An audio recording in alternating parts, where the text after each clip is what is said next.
I'm Mona. Hi, I'm Nishi Rose.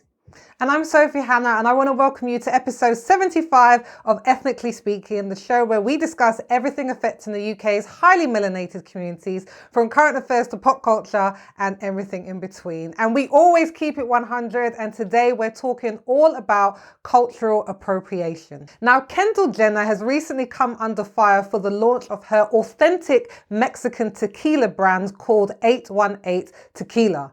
Critics have said that the brand is in poor taste because Kendall has no connection to Mexico, and they argue that it's just another example of the Californian supermodel exploiting and appropriating other cultures to line her own pockets. I want to know, do you think that the launch of 818 Tequila is cultural appropriation? Why do we think that Kendall is getting so much stick and so much criticism when other celebrities have launched tequila brands and have been left alone? And is a local economy that still benefits from a product like Mexico, because the agave plant is the only plant to make tequila and it's based in Mexico? Therefore, shouldn't we be treating 818 Tequila like every other brand because Mexico is still getting a cut? So I think this is obviously a complicated question, but I don't think you can get away from the fact that this is definitely cultural appropriation. Like the entire kind of sales materials, the ads, everything, the fact that this is being sold as an authentic Mexican brand and has absolutely, as you say, like she has no connection to Mexico at all. Of course, that's cultural appropriation. But I think what we risk here is, you know, when we talk about this issue, we often like look at it as a binary thing. Yes, it is. No, it isn't. Yes, this is bad. No, this is good. And like the thing is, this is much more complex. Is cultural appropriation always bad? In my view, no. I think it exists on a spectrum. And, we have to take it case by case, because the fact is we all engage in cultural appropriation in some way. And so to come back to your second question, why is Kendall Jenner coming under fire when other celebrities like George Clooney or Michael Jordan have done similar things and also, in fact, exist in the tequila space?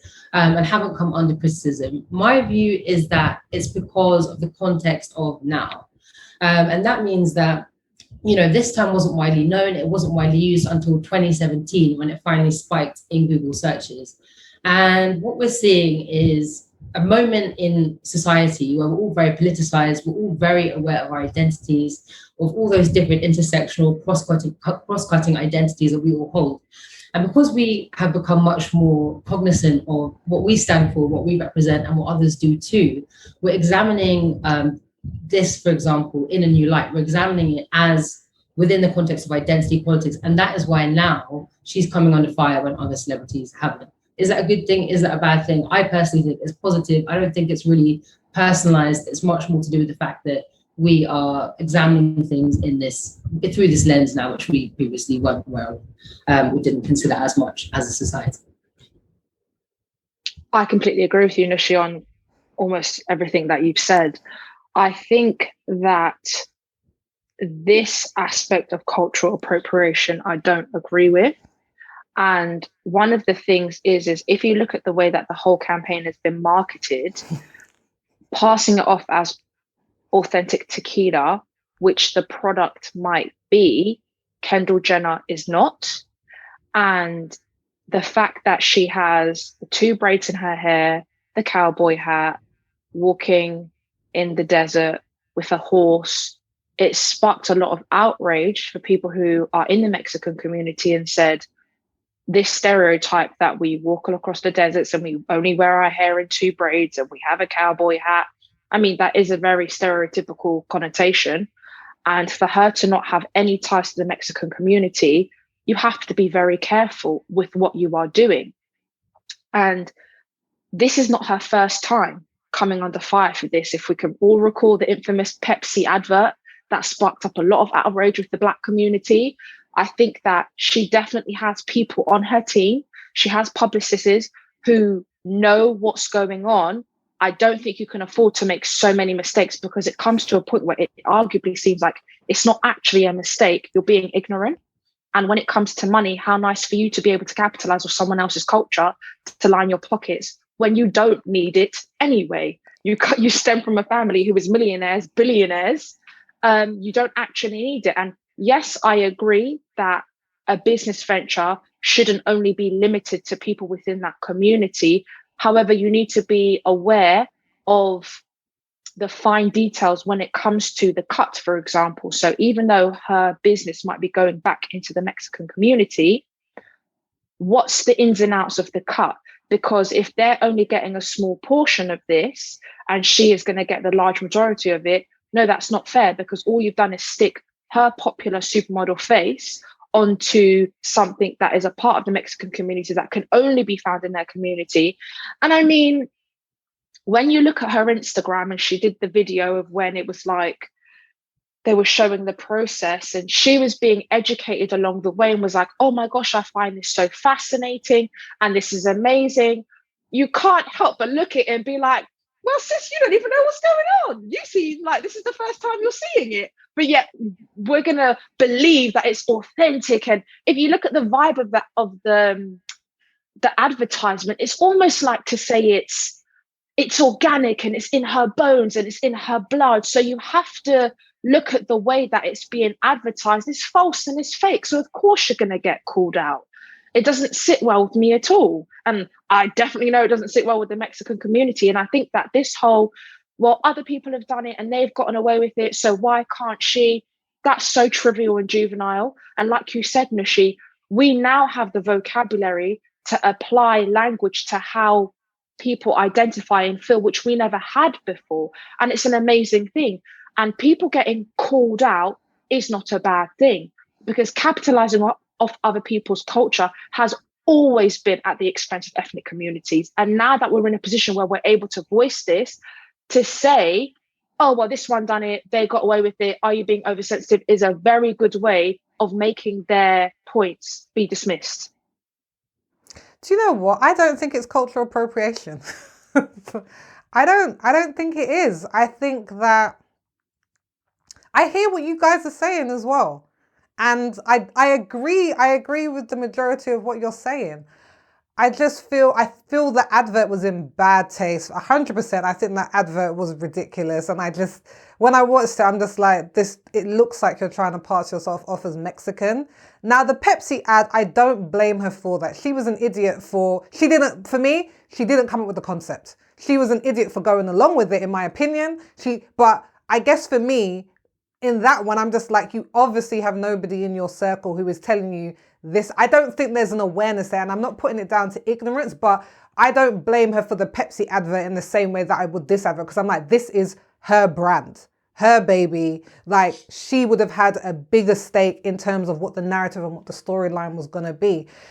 In terms of cultural appropriation, I think it's that word. So I actually looked at what cultural appropriation means, and it means historically one dominant group taking or borrowing the culture of someone else, specifically of an oppressed group. I guess when Nushi said it's a fine line, and I guess for me, I'm kind of like the same. When is it cultural appropriation? When is it homage? When is it inspiration? I think that line is very, very blurred, because I think some of the backlash she's getting is due to sexism. Because whereas we can say we have the language now, like George Clooney and was it Rob Gerber, who is like Kaya Gerber, the big supermodel now, that's her dad. They started this brand, I think they're branding Casa Amigos, like in 2013. They sold it in 2017. The language was still there, but they weren't getting this sort of attention. Like, those are two white men who were not getting this sort of attention. And in their advertisements, they didn't even really have the whole, literally it was made in Mexico, where all tequilas are basically made. All the best tequilas, they're made in Mexico. So I think some of it was what she's getting, sexism. But my thing is, in terms of her, I think we have to be, oh guys, I hope this isn't coming out like I'm a bit choppy, but I think when we're saying that she's appropriating another culture, and she does have the power and the money to be making this brand, but so she shouldn't be making tequila, or should she be giving more of her proceeds to Mexico? Because pretty much every brand business, every major company is making their stuff in smaller countries that are exploiting people. And I'm not saying that's okay, but Kendall being picked out for what she's doing when it's the model, I'm uncomfortable with that, because I'm like, they're picking on her because her family is clickbait. Her family culturally appropriate all the time. And to be honest, I wouldn't even say Kendall was the worst one out of her family. She's probably one of the ones, her and Courtney, who have appropriated less than the others who will blatantly appropriate black features, looks, Mediterranean looks, Middle Eastern looks, all of that stuff. And I think she has put in the graft for this. She has been working on this for 4 years. Like, she isn't someone, even though the video showing her, oh, she went there, oh my gosh, I've never seen this before. She's put in like hard graft to be doing this. The taste has to work. The same thing that Clooney was doing, but her work isn't being, her work isn't being identified for the graft that she's put in. Plus, she is one of the few women tequila brand owners. A lot of people put their face to it. They said like Rita Ora, where Kendall actually owns the brand herself. Like, she has put her own money into the brand. So yeah, I don't know if this one's cultural appropriation for me. I think the advert was poor choice, but I think a lot of this comes down to the family that she's a part of and why it's getting so much anger and so much hate. And I'm not a Kardashian Jenner fan, so this is not me saying it because I'm a ride or die. I'm not at all. But I think all of that needs to be taken into consideration as well. I just wanted to jump on a point that you said, Sophie, before I forget. In comparison to, like, for example, Kendall and George Clooney. Now, I don't really know too much about George Clooney other than my mum would divorce my dad in a heartbeat for him. But what I do know is that Kendall's from a younger generation, right? If you look at her circle, she has a lot of multicultural friends. And I think that, yes, the advert is distasteful, but it goes one step further than that. And I think that being aware of your privileges and being aware of the way that you walk the earth, this situation could have been a business venture that was actually channeled down a different avenue, because I don't believe that she woke up and thought, do you know what's a cause that's really close to my heart? Tequila. That's something that I really feel like I want to utilize and put out there. I'm not saying that because she has money, she doesn't have a right to make more money. But I'm saying because you come from money, you have more options and opportunities as to how you're going to make more money. This is one that I don't think should have actually come to play. And the reason why I say that is because you're absolutely right, Sophie. There's been so many business ventures that have been capitalized off other people's culture. And even if people aren't picking out every single one, I'm glad that they're picking it out anyway. And I'm glad that it's something that people are championing behind to get the wheels turning, because it's something that needs to be done. Yes, I agree with you. Her family is clickbait, and she's probably received a little bit more backlash than someone else would, because her name is just hot topic of the week, of the year, century, whatever. You know, her and her family are absolutely hot topic. And you're right. She's not the worst one that appropriates from other cultures. But I think it's just like, how many times is this going to happen? And are people just going to be like, okay. But let me ask you, Mona, so what are you saying then, that only a Mexican should be going into business to make tequila? Because that's kind of what I'm hearing in terms of she shouldn't have done it. Because I'm like, who are we to say that she doesn't love tequila? And that, yeah, she sees a money opportunity, but she was like, I really want to make tequila. Because for me, it's so random. Like, why is she randomly just going to pick out, I'm going to make a tequila brand? Like, from what I can see of her family, now this is very loosely and this is just an opinion, but all the businesses that they do individually are things that they seem to be passionate about in general. Kylie does her makeup. We know she loves makeup. The Skims line, the makeup line they're doing, like their little ventures are usually things that they're passionate about. I have no reason to doubt that she's passionate about tequila. And are we now saying that people shouldn't do anything that isn't predominantly made by their culture? Because I think that's going to be a very difficult line to tread, because even though some things are clearly from some cultures, I think we're also at a point where a lot of the times we don't even know where some of the stuff that we do or we wear or we sing really originates from. And all of that has a sense of, like I said, I'm very careful about saying appropriation, but inspiration or homage or whatever. For me, appropriation is when you're not giving back dues to the people who are doing it. You're not linking it to where it's coming from. You're not saying, I didn't make this. This isn't my brainchild. I've drawn on inspiration from this and this and this. And I think she tried to do it. And that's where I think she got it wrong. She tried to show this is it, because it's called 818 Tequila after her postcode. 818, where she's from in Calabasas, California. And my thing is, if she'd have just done 818 Tequila and just showing herself in Calabasas and been like, yeah, this is where I'm from, my tequila, my tequila, my tequila, the story would have been, she's not paying homage to the fact that it was made in Mexico. She should have filmed this in Mexico. She should have shown the Mexicans who were help. She wouldn't have won either way. Either way, she wouldn't have won. So I don't wrong her for what I believe is a passion project.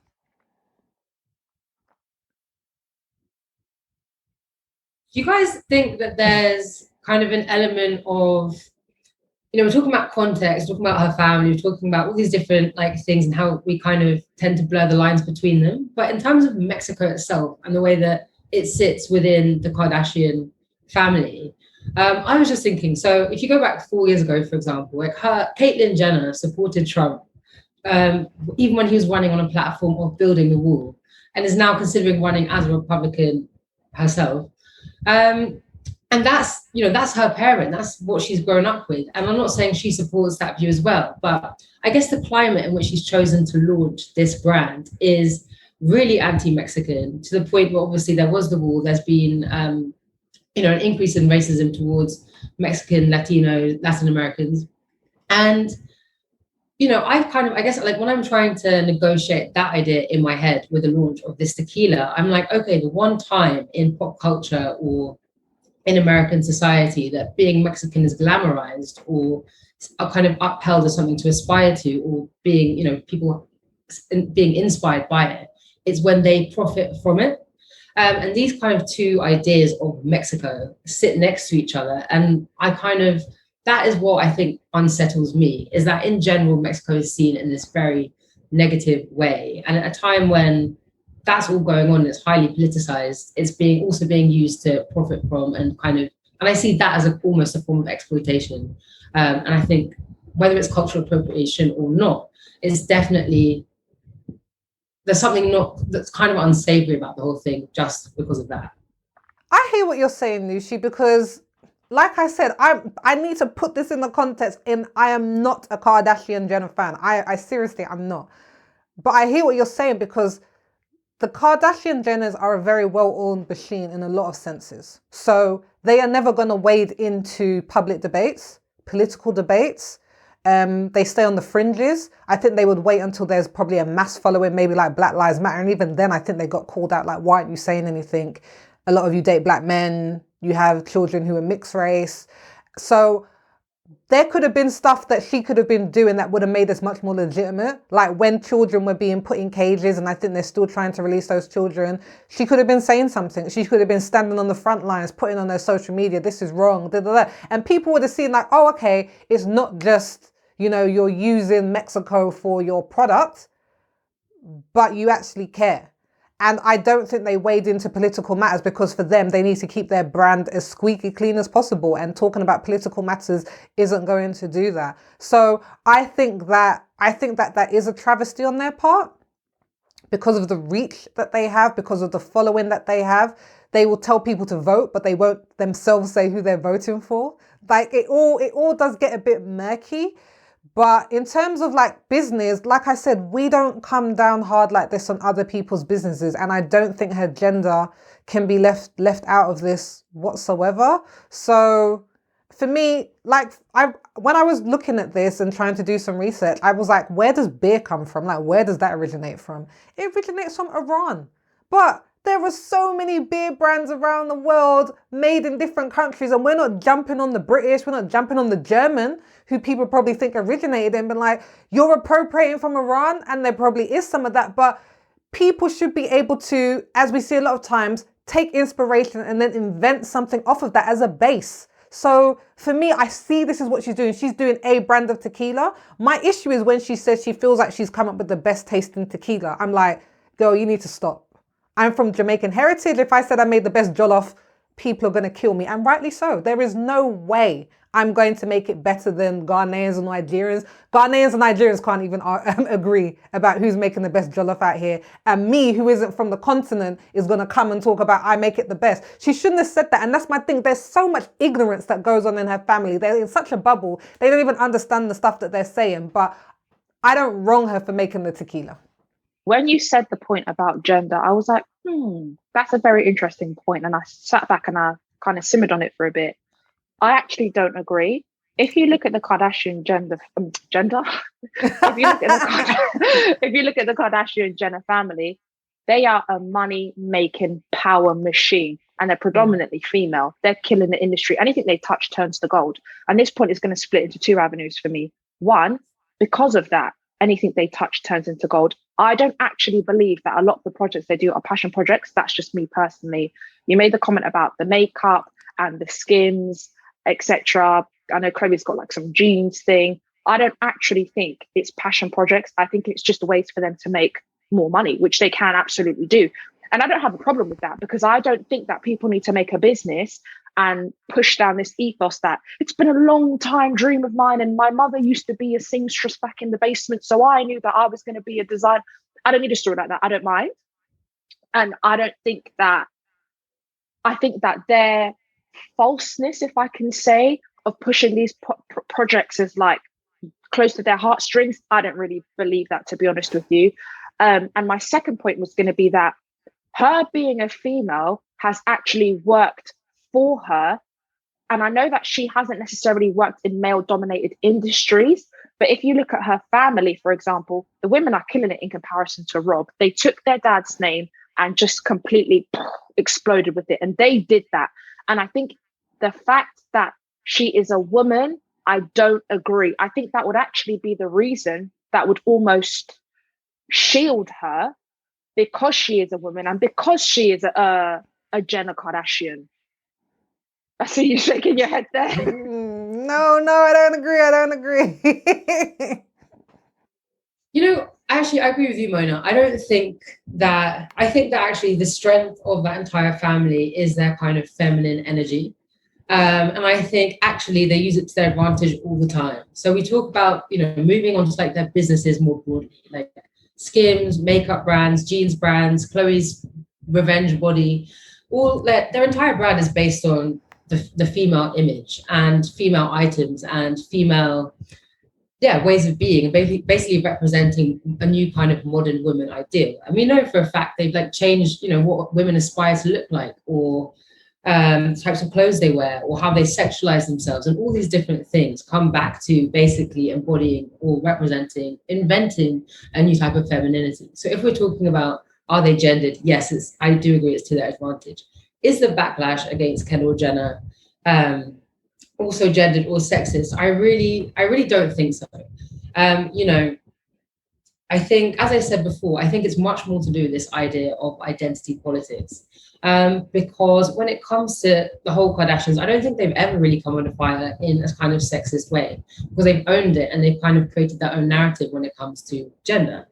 I think that, it is about the fact that we are all so much, it is this lens which we now apply to everything, and rightly so, which is who is saying it, why are they saying it, and kind of what impact does it have? And if it is having an impact, as with this case, in the way that Mexicans are seen, or what Mexico means or how it's represented, but it's being represented by somebody who has no connection to that country, that's when people begin to ask questions. And they ask them now because we're aware of those things in a way we weren't before. So I don't think it's gendered at all. I don't think it's sexist. I don't think it's because she's an entrepreneur. Kylie's makeup brand made her into the youngest billionaire. It didn't come under fire in some way with people saying she's exploiting like black bodies, for example, in the way that she kind of, created this new image, which actually was also quite exploitative and culturally appropriating. I don't think people saw it in that way, or they saw it in that way, but I don't think we were talking about identity politics to the same extent we do now. I think if she did that now, which is, I guess, 3 or 4 years later, people would question it more. And so, I think it's to do with the time, not to do with her sex. I was going to say, I'm really shocked that you guys are saying that, to be honest, just because I understand what you're saying about the other sisters in terms of makeup, but we need to be mindful that those were female dominated industries, not necessarily in terms of power, but in terms of the products. So makeup, skincare, shapewear, jeans for like women, like those are female. So I think going into those industries, even though I'm sure the men who probably own the people who own some of those brands higher up are men, but that's one thing.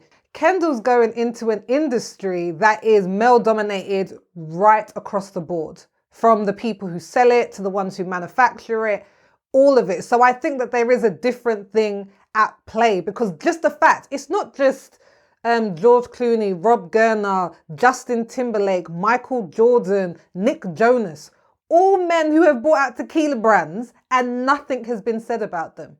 And then the one white American woman who does it, suddenly now everyone's got like, guys, I don't see how gender cannot be linked to this in some way. And I don't think either of you answered my question, which was, are we then saying it should only be people from a certain culture who should manufacture something? Because if we're going to jump on Kendall, we need to jump on everybody who is doing something that isn't linked to their culture, and then be tracing back every single product and the culture to make sure that they're not appropriating that culture. Because I'm like, for me, where does the line stop? To answer your question, I think that there should be somebody at the top of the food chain who is directly linked to the community, 100%.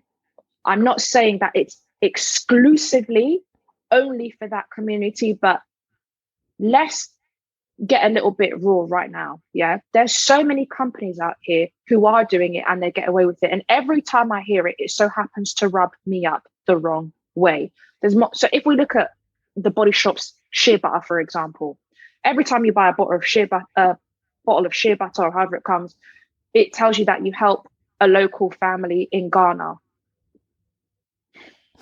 I don't like that coming out of the Body Shop's mouth. I'm not going to lie to you. And even if it annoys me so much to the point that it almost clouds my judgment a bit and I can't really get my words out. It rubs me up the wrong way that a white company gets to play the white savior and say that me buying this product helps a Ghanaian community when I know that your hands are strangling this community and they're not even getting the cut that they should be getting. So why am I feeling charitable work lining your pockets and you telling me that you're helping this community when the community should actually be the face of this brand and the role should be a little bit reversed? That's my opinion on it, right? I'm not from the Mexican community, but I have been in similar situations where something has been taken from my culture and I sit back and I know this is going to go sky high because my people's face isn't on it. The white skin means that it's going to go further. And to be honest with you, that is predominantly what is being said here. And you can't deny it's the truth. Because I don't know that if a Mexican woman was the face of this, would it go as far as Kendall Jenner and push aside her name? Let's just keep it strictly to appearances. Would it go so far? No, I don't agree. And I think that's the undertone of it, where it's like the whole situation is just a bit ugly. Regardless of how we pacify it, if it's a little bit ignorant, this situation has occurred one too many times. I don't care who it comes from. It's happened too many times. It's unfortunate for her that she has stuck her foot in her mouth the amount of times that she has. Going to Coachella dressed as a Native American, doing the Pepsi advert, now doing this again with the tequila. There's a couple more that slipped my mind. How many times are you going to get a pass? How many times are you not going to think, you know what? We need more people in this team who are going to be able to raise awareness, because whether it's ignorance or lack of awareness, it's something that keeps happening and it's something that you keep capitalizing off someone else's culture. Even if people are saying it in a way that roughs people's feathers, I don't think that they're wrong. And can I just quickly add there, what you're saying about the gender, I'm not split, because I still lean more towards the fact that they do capitalize off being women. But then again, I can't deny with what you're saying, it is true. Like Nick Jonas, what's he got to do with tequila, you know? So I have to agree to a certain extent. Yes, you have got a point there, Sophie. And The Rock has done a very successful tequila brand, and he's Samoan. Like, guys, come on. And that's something that I was going to say. I'm sorry, Nushi, I know you was going to say something, but do we only have a problem with cultural appropriation when it's the white majority? Because The Rock isn't white. Nick Jonas is actually part Native American on his mum's side. P. Diddy, I think he came over to a tequila brand, like Michael Jordan. Is it only when it's white people? Because my thing is, I'm not out here trying to blame Kendall Jenner for white supremacy. I'm not trying to blame her, but the issue is that she partakes in it willingly, and a lot of them, I would say, in her family are not willing to check their privilege on the fact that they are either white or white passing, and that they are benefiting and at the expense of other people. That's for me what it is that they are guilty of. And I don't really want to give blame to anybody or blame anybody for anything. But for me, unless we're gonna go hard on like The Rock, or are we gonna say, well, he's not white, so it doesn't matter if he, does a tequila brand? Because that's why I'm saying the line is so murky. It is murky. I'm just remember, I also think that it is a murky line, and I guess, like, to come back, Sophie, like to what you asked before, should cultures only create their own stuff? So only Mexicans create tequila, and so on and so on and so on. I think that's really bad once we start going down that route and start making those points. And so that's definitely not what I meant. I think culture is such like an intangible thing that to kind of like limit it, or, I guess the richness of culture is the fact that we mix with other people and we are constantly moving forward and creating new ideas by sharing ideas and sharing culture and sharing knowledge. And so, like, and there's no, you're saying like about the Jollof debate, like, it's very hard to trace a lot of things in the first place. And, you learn from other people, this kind of thing. But I think the issue here, sorry, I'm not being very clear. I think the thing here, though, is it is this thing of exploitation. So, and I guess I've sort of said this a bit already, but I think when it comes to cultural appropriation, we can't look at it in this binary way of like good or bad. There are these power dynamics that do link into it, like you were saying. And, this question of, do we only get uptight or anxious or angry about it if it's a white person stealing from another culture? I think, yes, we do, but I don't think that's necessarily wrong. I think that, that kind of behavior, that kind of stealing also links to a long history and long tradition of white cultures stealing from others for their own gain. And we've seen that happen through colonialism, through many different routes, like for hundreds and thousands of years. And so I think that's also why it makes people uneasy, because it's not something that stands alone. It's something that actually links to all these different historical incidents. And that's why we do tend to look at it that way. If it is a white girl or a white man taking from another culture, actually it exists within that context. It doesn't exist standalone.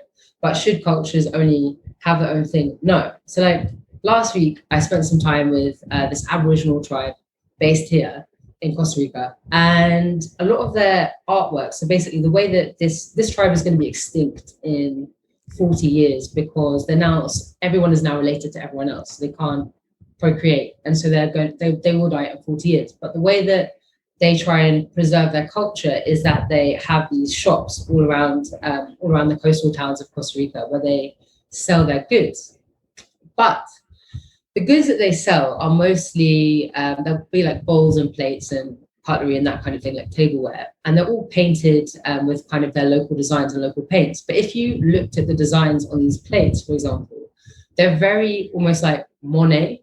They're very Western in the types of art that they have and kind of produce. But actually, or like Cubists, they have lots of different styles of art that actually link back to Western traditions. So I guess the fact is that, first of all, they're catering to a Western audience, which is one of the reasons that art is like that. But then the other question is, if that's kind of evolved naturally, it's part of this thing that cultures, obviously, ideas don't just exist within one culture anyway. So how can you say, how do you trace the origins of an idea or a movement or something as intangible as art and culture? And so trying to force it, also trying to limit that by saying it only belongs to one group, one community, it's dangerous because, first of all, it's impossible to kind of trace, but second of all, we limit ourselves in what we can do. And Yeah, I hear you. I agree with what you're saying, and I think maybe I am thinking maybe it is cultural appropriation now, but only because what you're saying in terms of it's the power dynamics, and I think that's what's skewed here.